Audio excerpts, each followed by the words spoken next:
اعوذ باللہ من الشیطان الرجیم بسم اللہ الرحمن الرحیم۔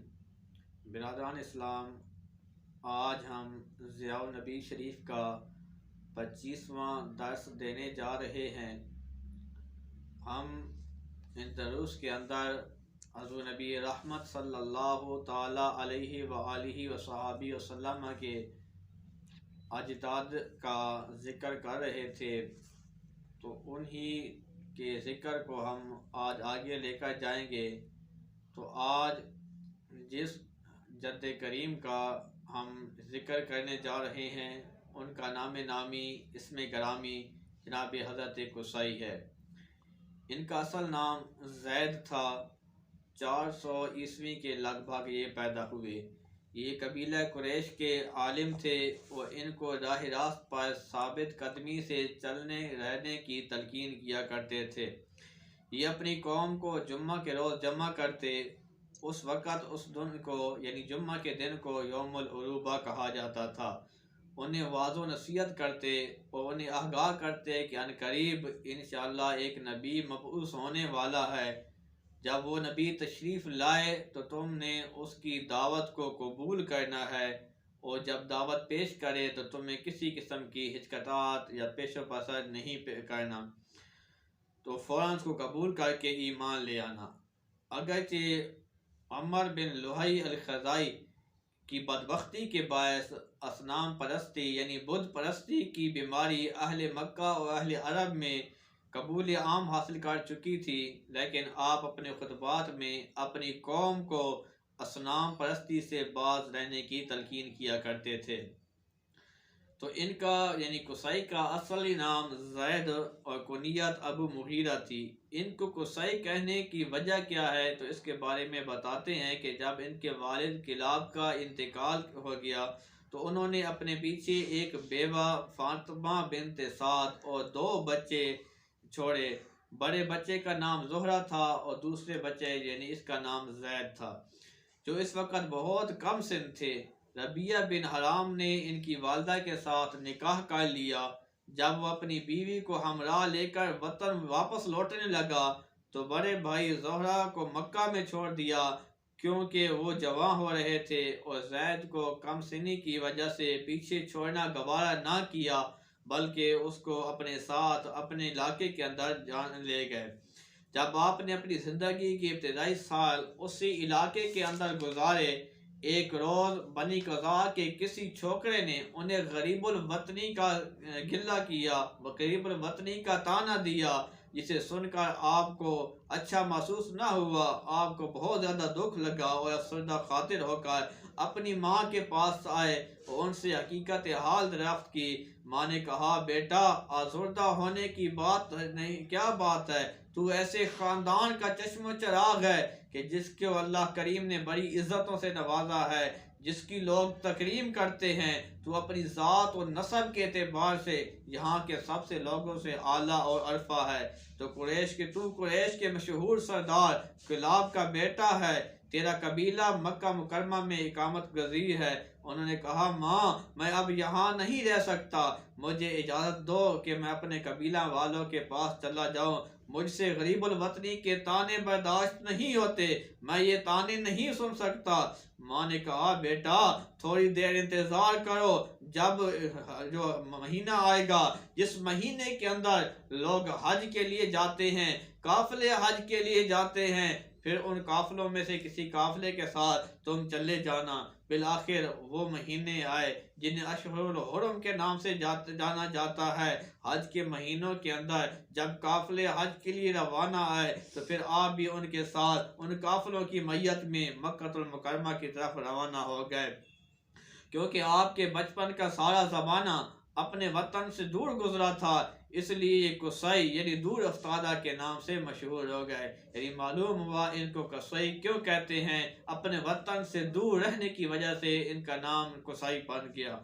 ان کی والدہ کے بطن سے ربیہ کا ایک لڑکا پیدا ہوا جن کا نام رضا بن ربیہ تھا۔ ربیہ کی دوسری بیوی سے اس کے کئی بیٹے بیٹیاں تھیں۔ مکہ آ کر کچھ عرصہ اپنے بھائی زہرہ کے ساتھ رہائش پذیر رہے۔ جب جوان ہو گئے تو بنی خزاع کے سردار کی بیٹی کا رشتہ طلب کیا۔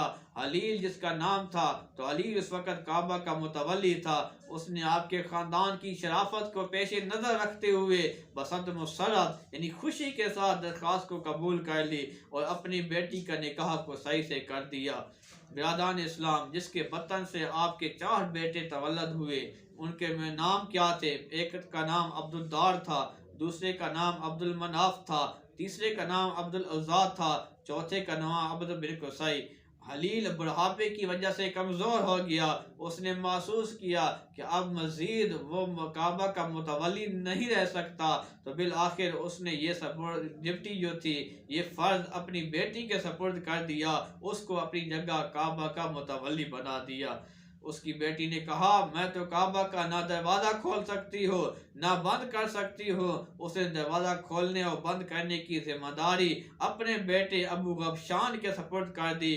قصی نے شراب کا ایک مشکیزہ اور سارنگی کے عوض ابو غبشان سے کعبہ کی جو چابی تھی، جو متولی ہونے کا مقام تھا، وہ اس کے حق خرید لیا۔ عرب میں اس کی وجہ سے ایک ضرب المثل مشہور ہے، جب کوئی شخص کسی سے گھاٹے کا سودا کرتا ہے، لوگ کہتے ہیں کہ اسخر خصفقۃ من ابی غبشان، یہ سودا تو ابو غبشان کے سودے سے بھی زیادہ گھاٹے والا ہے۔ یعنی دیکھو نا، کہاں وہ کعبہ بیت اللہ کا متولی ہونا اور کہاں وہ مشکیزہ شراب کا ہے، یعنی اتنا بڑا مقام اس نے ایک چھوٹی سی چیز کے عوض فروخت کر دیا تھا۔ تو بنی خزاعہ کو قصی کے متولی بننے پر بروقت کہہ دیا گیا، انہوں نے بزور شمشیر یہ حق چھیننے کا فیصلہ کر لیا، اس نے تیاری شروع کر دی۔ قصی نے اپنے بھائیوں کو اپنی مدد کے لیے بلا لیا، چنانچہ اس کے بھائی اس کی مدد کے لیے پہنچ گئے۔ دونوں گروپوں کے درمیان بڑی جنگ ہوئی، دونوں کی طرف سے زخمی ہوئے، لوگ مارے گئے۔ بالآخر کسی فیصلے کے بعد، بغیر کسی فیصلے کے، یہ جنگ اختتام پذیر ہوئی۔ پھر لوگوں نے سوچا اب کیا کیا جائے، اس فیصلہ ہم کس سے کرایا جائے۔ پھر انہوں نے یہ طے پایا کہ عمر بن عوف کعب کو اپنا ثالث مقرر کرتے ہیں، اس کو اپنا حکم بناتے ہیں، اس سے فیصلہ کراتے ہیں۔ چنانچہ دونوں نے اس بات کو تسلیم کر لیا، دونوں اس کے فیصلے پر راضی برضا ہو گئے۔ ان کے پاس گئے، جا کر ان کو سارا ماجرا سنایا، قصہ سنایا۔ ان کو سنانے کے بعد کہا کہ ہمارے درمیان فیصلہ کرو۔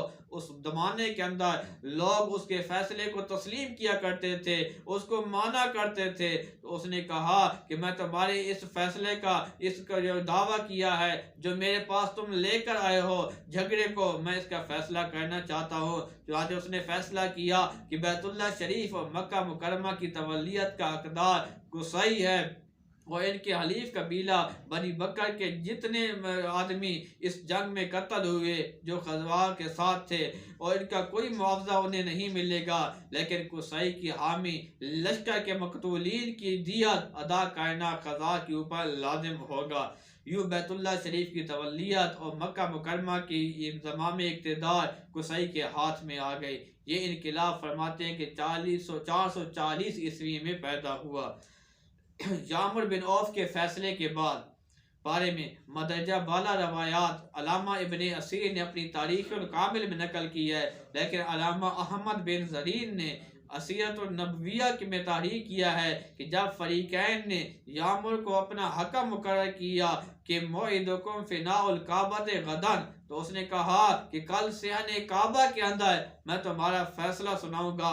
تو برادران اسلام، تو کہتے ہیں دوسرے روز جب دونوں فریق کعبہ بیت اللہ کے اندر صحن کے اندر جمع ہوئے، تو عمر بن عوف کھڑا ہو گیا، اس نے اعلان کیا، لوگو کان کھول کر سن لو، فریقین کے درمیان جو خون ریزی ہوئی ہے، میں نے ان کو اپنے 2 قدموں کے نیچے رونٹ ڈالا ہے، بس کسی فریق کو مقتولوں کا خون بہا دوسرے فریق پر نہیں۔ تو تولیت کے بارے میں اس نے یہ فیصلہ کیا کہ مکہ کا متولی ہم قصی کو بناتے ہیں۔ تو برادران اسلام، تو یہ فرماتے ہیں کہ یہی جو قول ہے یہ قرین ثواب معلوم ہوتا ہے، کیونکہ اس قسم کے حالات میں یک طرفہ فیصلہ کرنا یقیناً یہ فتنہ و فساد کو مٹانے کی بجائے اس کے شعلوں کو عموماً اور بھڑکانے کا سبب بنتا ہے۔ اس لیے بنی خزرج کے لیے یہی سزا کافی ہے کہ اس سے جو حرم کعبہ اور مکہ مکرمہ کی تولیت ہے اس کو اس سے محروم کر دیا گیا ہے اور مکہ سے انہیں جلا وطن کر دیا گیا۔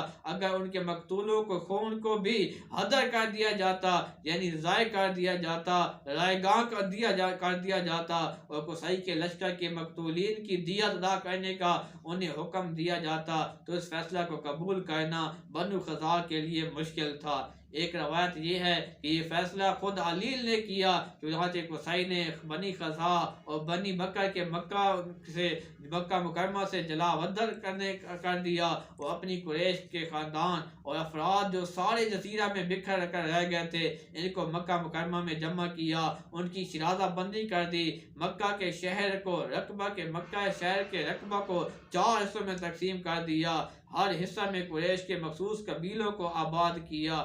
100 سال بعد اسماعیل کو اپنے آبائی شہر میں آزادی اور عزت کی زندگی بسر کرنے اور کعبہ کی خدمت انجام دینے کا موقع نصیب ہوا۔